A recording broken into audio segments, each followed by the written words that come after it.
What's up YouTube, it's Sufan from TechCycle. Sound quality on LG G4 is good, but we can improve that sound quality by using ViPER4Android or Dolby Atmos sound mode. So in this video, I'm going to share you guys a way to install ViPER4Android on your LG G4.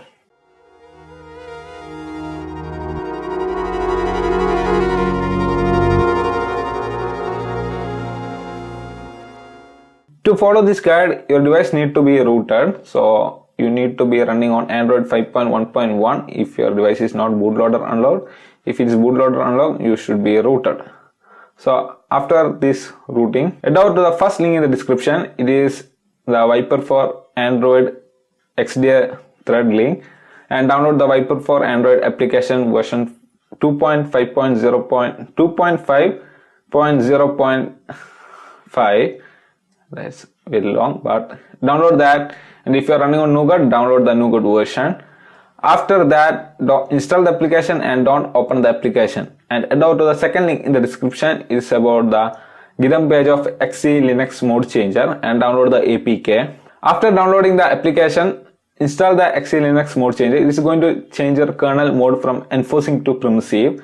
So open the application and change your kernel mode to permissive and enable the automatically start on boot. You cannot uninstall this application if you want ViPER4Android to be running on your device. So after that, reboot your device and head out to ViPER4Android application and run the super SU and install the driver and reboot your device.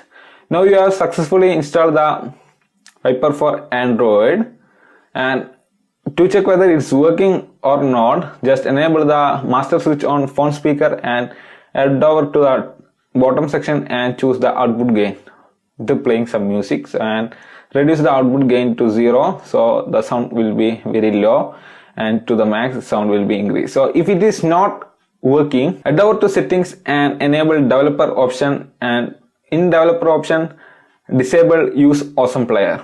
After that, reboot your device. Now your ViPER4Android will be working perfectly. So some notes to consider is that while using ViPER4Android, you should not uninstall this Selinuxmodechanger. If you uninstall this Selinuxmodechanger, the driver of this ViPER4Android will be disabled. So you cannot run this ViPER4Android, or you cannot use any mode of this ViPER4Android. So don't uninstall this Selinuxmodechanger.